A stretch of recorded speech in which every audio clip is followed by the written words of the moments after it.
Hello friend, एक बार फिर स्वागत है आपके अपने चैनल दक्ष जीआईटी एजुकेशन में।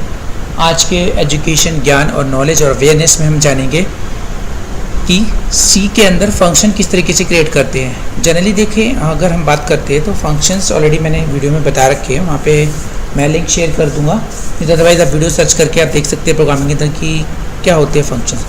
देखिए, वैसे अगर हम बात करें तो जो हमारे फंक्शंस होते हैं, फंक्शंस हम एक प्रकार के मॉड्यूल्स सेट ऑफ इंस्ट्रक्शंस होते हैं जिसमें पहले से एक प्रीडिफाइंड टास्क को हम परफॉर्म करना चाहते हैं। जैसे मेरा कोई भी एक टास्क है, मैं चाहता हूँ कि ये हो जाए, जब भी उसको यूज़ करूँ ऑटोमेटिकली वो होता रहे, इसे हम फंक्शंस बोलते हैं। फंक्शंस सी के अंदर दो तरीके के होते हैं, प्री डिफाइंड होते हैं और यूजर डिफाइंड होते हैं। प्री डिफाइंड में जनरली क्या होता है, ये फंक्शन पहले से बने बनाए होते हैं, हम उनके आर्ग्यूमेंट, रूल एंड रेगुलेशन के हिसाब से उन्हें यूज़ कर लेते हैं। जैसे scanf function, printf function, get C H function, ये पहले से सी में बने बनाए फंक्शंस होते हैं। और अगर हम बात करें किसकी, यूज़र डिफाइंड की, क्योंकि एक्चुअली क्या होता है, जो हमारे प्री डिफाइंड फंक्शंस होते हैं मोस्टली किसी भी लैंग्वेज की अगर हम बात करें तो उसमें वो सफिशिएंट इसलिए नहीं होते क्योंकि हम अपनी मर्जी से कुछ ऑपरेशन या टास्क परफॉर्म करवाना चाहते हैं। तो इस सिचुएशन में हम उनसे वो काम नहीं ले पाते जो हमें चाहिए होता है। तो ऐसे केस में हमारे को जरूरत पड़ती है यूज़र डिफाइंड फंक्शंस की।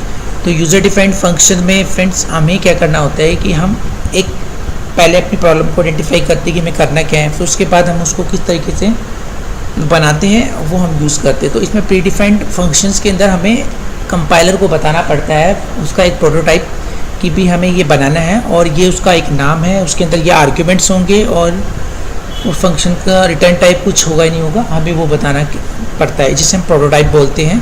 फिर उसके बाद हम उसे कॉल करते हैं, तो मेन के अंदर जाके हम उसे कॉलिंग करते हैं। कॉलिंग करने के बाद उसकी definition outside of main declare करते हैं, ये डिफाइन करते हैं जैसे भी उसके अंदर होता है। तो हम वैसे जो सी के अंदर जो है 4 तरीके के फंक्शन बना सकते हैं। यूज़र डिफाइंड फंक्शन से यूडीएफ फंक्शन कहते हैं, user defined function UDF. Okay, so ये बहुत बड़ी वीडियो होने वाली है, तो मैं इनको अलग अलग तरीके से समझाऊंगा। तो आज सिर्फ हम एक्चुअली जो 4 कैटेगरी में से फर्स्ट और सिंपल कैटेगरी सीखेंगे, जिसका मीनिंग होता है नो रिटर्न नो पैरामीटर।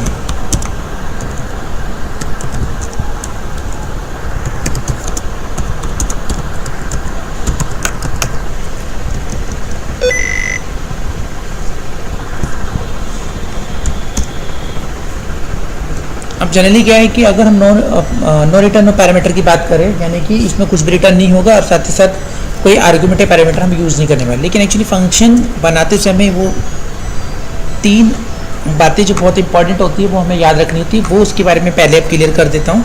तो आज की वीडियो में हम फिलहाल इतना जानेंगे पहले कि वो 3 इम्पॉर्टेंट क्या बातें हैं जो हमें ध्यान रखनी है जब हम एक यूज़र डिफाइंड फंक्शंस बनाएंगे। तो यूज़र डिफाइंड फंक्शन बनाते समय इसका ध्यान रखना पड़ेगा हमें। तो पहले हम उसके बारे में थोड़ा सा समझ लेते हैं। ओके फ्रेंड्स, तो सबसे पहले हमें करना क्या होता है कि पहले तो हमें अपना ऑब्जेक्टिव लिखना होता है कि हमें कौन सा एक्चुअली हम इसमें टास्क परफॉर्म करने वाले हैं। तो सबसे पहले हम यहाँ पे इसका प्रोटोटाइप टाइप ऑफ फंक्शन, पहली बात ये ध्यान रखनी होती है।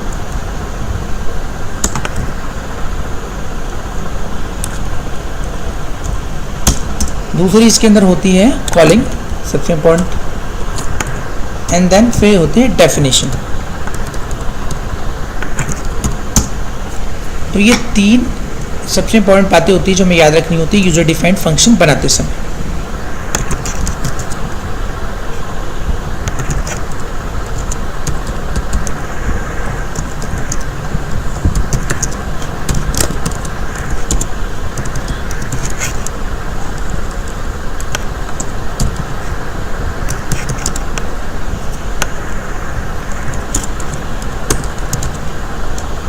UDF। तो प्रोटोटाइप में हमें सिर्फ यहाँ पे क्या बताना होता है कि यहाँ पे हम बताते हैं कि यहाँ पे इसका सिंटैक्स रिटर्न टाइप स्पेस दे के नेम ऑफ फंक्शन जो बना रहे हैं, parenthesis and then argument and semicolon. हमें बताना होता है कि जब भी हम कोई फंक्शन बनाते हैं यूजर डिफाइंड, तो बताना होता है रिटर्न टाइप क्या होगा, नेम ऑफ फंक्शन क्या होगा और आर्ग्यूमेंट्स या उसके पैरामीटर हमारे अंदर क्या होंगे। फिर उसके बाद calling name of function arguments semicolon. Always ये मेन के अंदर हम बनाते हैं उस फंक्शन का जो नाम है, जो यहाँ पे नेम ऑफ फंक्शन है वो यहीं पे हम लिखते हैं कॉलिंग के अंदर, मेन के अंदर जाके। और आर्ग्यूमेंट्स अगर हमने कोई पैरामीटर या आर्ग्यूमेंट्स पास किए जिसके ऊपर ऑपरेशन परफॉर्म किया जा रहा है वो यहाँ पे नाम मेंशन किए जाते हैं। फिर उसके बाद डेफिनेशन, यहाँ ये हमारा लॉजिक होता है।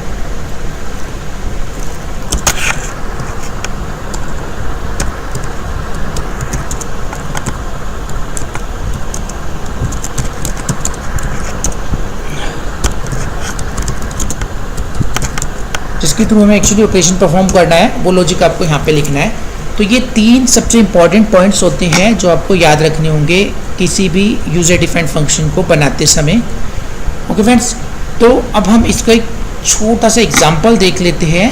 और इसमें हमारे पास जो 4 कैटेगरी है वो 4 कैटेगरी जो हमें यूज़ करनी होती है। इसमें पहली कैटेगरी जैसे मैंने बताई no return no parameter actually हम यूज़ करने वाले हैं। तो no return no parameter category जो हम यूज़ करेंगे उसको हम यहाँ पर देख सकते हैं। ओके तो पहली कैटेगरी हमने no return no parameter use करनी है। तो हम जब भी इसको करते हैं तो इसके लिए हम एक्चुअली सी को स्टार्ट करते हैं, सी के कंपाइलर को स्टार्ट करेंगे।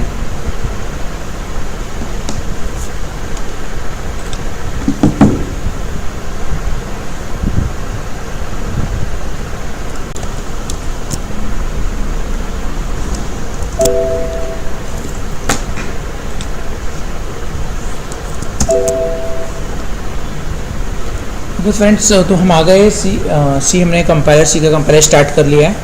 ओके तो हमें यहाँ पे क्या करना है, write a C function to find the sum of 2 input values. तो यहाँ पे हम क्या करने वाले हैं कि हम नो पैरामीटर और नो आर्गूमेंट्स का फर्स्ट जो कैटेगरी है वो यूज़ करने वाले हैं यहाँ पे। तो सबसे पहले जनरली हमने hash include stdio.h, hash include conio.h, main वगैरह ये फंक्शन ने यूज़ कर लिया। अगर आपको इसके बारे में कोई नॉलेज लेनी है तो ऑलरेडी मैंने इसके ऊपर वीडियो डाल रखी है, तो वहाँ पे आप जाके इसे देख सकते हैं, वरना मैं इसी वीडियो में उसका लिंक शेयर कर दूँगा तो यू कैन सी। ओके तो डिटेल में समझ सकते हो कि होता क्या है, कैसे यूज़ करते हैं। तो अभी तो हम फंक्शंस की बात करें तो फंक्शन पे आ जाते हैं वापस। तो यहाँ पे आप जैसे देख सकते हैं फ्रेंड, तो सबसे पहले यहाँ पे मेन से पहले हमें प्रोटोटाइप डिक्लेयर करना होता है जो उसका सिंटैक्स होता है जनरली। तो प्रोटोटाइप डिक्लेयर करने के लिए मैंने बताया था, तो यहाँ पे हम वॉइड लगाते हैं। वॉइड का मतलब होता है कुछ रिटर्न नहीं करना, नथिंग। तो वॉइड लिख दिया वैल्यूलेस, एंड देन फंक्शन का जो हम नाम यहाँ पे रखेंगे उसके हिसाब से सम ऑफ 2 इनपुट डिजिट, तो यहाँ पे सम लिख देते हैं हम फंक्शन का नाम। एंड आर्गूमेंट्स में कोई भी हमने बोला कि कोई वैल्यू रिटर्न नहीं करनी है और कोई वैल्यू इसमें आर्गूमेंट में नहीं लेनी है, तो हमने नो रिटर्न कर दिया वॉइड में, और सम नेम ऑफ फंक्शन हो गया। अब आर्गूमेंट्स की बात करें तो यहाँ पे से खाली छोड़ देंगे। इसमें कुछ बहुत से जो है ना वॉइड भी लिख देते तो कोई इशू नहीं होता, उससे आप वॉइड अंदर लिख सकते हैं। वॉइड का मतलब वैल्यूलेस होता है, यानी कुछ आर्गूमेंट हम पास नहीं कर रहे हैं, खाली छोड़ देंगे तब भी कोई इशू नहीं है, सब चलता है इसके अंदर। ओके अब इसके बाद हम यहाँ पे ये हमने डिक्लेयर कर दिया इसका प्रोटोटाइप। तो यहाँ पे मैं कमेंट के थ्रू प्रोटोटाइप यहाँ पे लिख देता हूँ प्रोटोटाइप। देन उसके बाद हमारे को आना होता है यहाँ पे कि कॉलिंग करना। जब हम यहाँ पे कोई रिटर्न नहीं ले रहे हैं और कोई पैरामीटर यहाँ पास नहीं कर रहे, तो हमें क्या करना होता है कि यहाँ पे सिर्फ फंक्शन को कॉल करते हैं खाली। तो फंक्शन को कॉल करने का मतलब क्या होता है, पहले हम क्लियर स्क्रीन कर देते हैं, क्लियर स्क्रीन के बाद ही हम सब कुछ करते हैं इसके अंदर। तो यहाँ पे सम नेम ऑफ फंक्शन और ये पैरेंथेसिस और सेमीकोलन, तो ये हमने फंक्शन को क्या करा है, कॉल करा है, तो इसे बोलते हैं कॉलिंग, कॉलिंग ऑफ फंक्शन। तो हमने कॉलिंग को फंक्शन कर दिया। देन उसके बाद get C H output hold करने के लिए हमने इसका यूज़ कर लिया।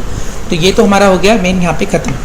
ओके लेकिन एक चीज़ फ्रेंड ये भी याद रखनी है कि अगर किसी भी तरीके की हमारे को यहाँ पे वेरिएबल डिक्लेयर करने होते हैं तो यहाँ पे ऑलवेज हमें उसे ग्लोबली यूज़ करना होता है। तो यहीं पे उन्हें डिक्लेयर कर लेते हैं इंट ABC = 0। ओके अब क्या करना, हमें डेफिनेशन देनी है। तो in case of no return और पैरामीटर की सिचुएशन में हमारे को जो डेफिनेशन अब देनी है, तो थर्ड इसका सिंटैक्स होता है। तो यहाँ पे हम क्या कर रहे हैं, वॉइड फंक्शन में हमारा सम है और यहाँ पे पैरेंथेसिस और करली ओपनिंग करली क्लोजिंग। अब इस ब्लॉक के अंदर आपको क्या करना है, ये डेफिनेशन देनी है। आपको 2 वैल्यू को इनपुट भी करवाना है और साथ ही साथ उसे सम भी करवाना है। तो यहाँ पे enter A and B। Okay, और इसे स्कैन ऑफ कर देंगे, मेमोरी में होल्ड करवा रहे हैं %d double quote %a %b, तो हमने मेमोरी में होल्ड करवा लिया ए और बी के अंदर। अब यहाँ पे c = a प्लस b करवा देंगे और फिर प्रिंट एफ करके यहाँ पे द सम इज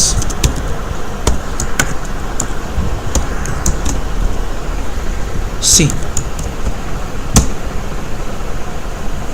ओके, तो ये हमारी डेफिनेशन है जिसे हम सी की यूज़र डिफाइंड डेफिनेशन बोलते हैं, वो हमारी कॉलिंग हो गई और वो प्रोटाइप हो गया हमारा। तो 3 ये हम इस तरीके से यूज़ करते हैं। इनका तरीका हमेशा ये रहेगा, बस ये है कि कैटेगरी के अकॉर्डिंग टू वो बदलते रहेंगे, किसी में रिटर्न होगा, किसी में नहीं होगा, किसी में आर्गूमेंट्स आएंगे, किसी में आर्गूमेंट नहीं आएंगे। तो हमने फर्स्ट कैटेगरी सीखी है किस टाइप की, यूज़र डिफाइंड फंक्शन की। तो इस कैटेगरी का मैं यहाँ पर आपको दिखा देता हूँ, एक बार रन भी करवाऊँगा मैं ऐसे। यहाँ पर लिख देते हैं ये कौन सा हुआ हमारा, no return and no parameter. तो ये फर्स्ट कैटेगरी है ऑफ यूडीएफ की, यूजर डिफाइंड फंक्शंस की। ओके फ्रेंड्स, तो ये हमारे सारे जो वेरिएबल हमने यहाँ पे करे ग्लोबल वेरिएबल्स है, जो मेन से पहले कभी भी हम कोई वेरिएबल डिक्लेयर करते हैं, इस कॉल्ड द ग्लोबल वेरिएबल्स। उनका एक्सेस मेन से बाहर भी होता है, क्योंकि हमने एक डेफिनेशन जो दी है वॉइड सम, जो डेफिनेशन दे रही है यूडीएफ की, ताकि उसके अंदर उसका यूज़ हो सके।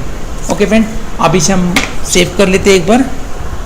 UDF1 के नाम से हमने इसे सेव .c करके सेव कर लिया।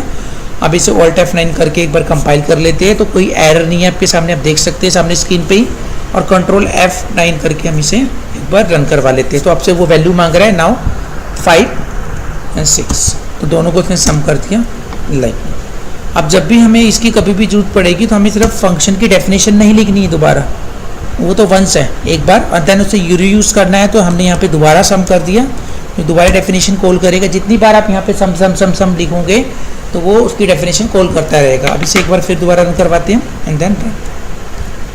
जैसे हमने 45 3, अब फिर दोबारा आपकी ए और बी की वैल्यू मांग रहा है 6।